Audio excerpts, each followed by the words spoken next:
নমস্কাৰ সকলোকে মোৰ সৰু পৃথিৱীখনলৈ আপোনালোক সকলোকে স্বাগতম জনাইছোঁ।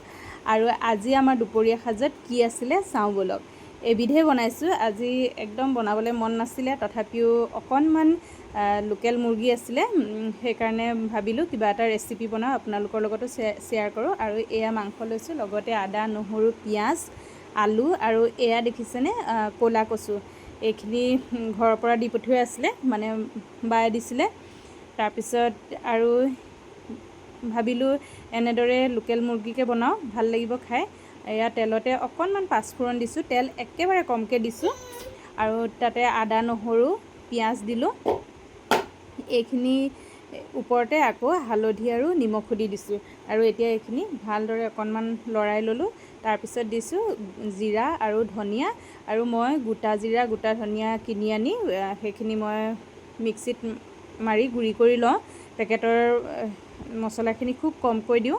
তাৰপিছত তাতে আকৌ অকণমান জালুকো দিছোঁ। দি এইখিনি মই অকণমান পানী দি ভালদৰে মিক্স হ'বলৈ আৰু সিজিবলৈ দি দিলোঁ।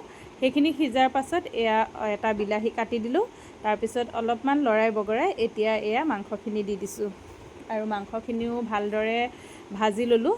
হাফ ফ্ৰাই কৰি হোৱাৰ পাছত তাতে আকৌ আলু দি দিছোঁ।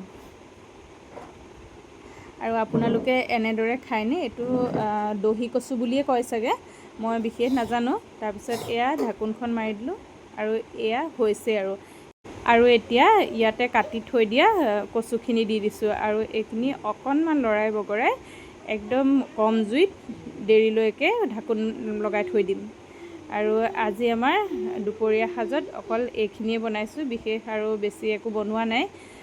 আৰু খাই যে বিৰাট ধুনীয়া লাগে। আপোনালোকেও কোনে কোনে খাই পোৱা নাই জনাবচোন। আৰু যি খাই পোৱা নাই তেওঁ এবাৰ বনাই খাব, আপোনালোকৰ খাই থাকিবলৈ মন যাব। আৰু ঢাকোন মাৰি দিলোঁ। তাৰপিছত এইখিনি দেখিছেনে, ধুনীয়াকৈ বাতি এটাত বাঢ়ি ল'লোঁ আৰু কেইখনমান ফটো মাৰি ল'লোঁ।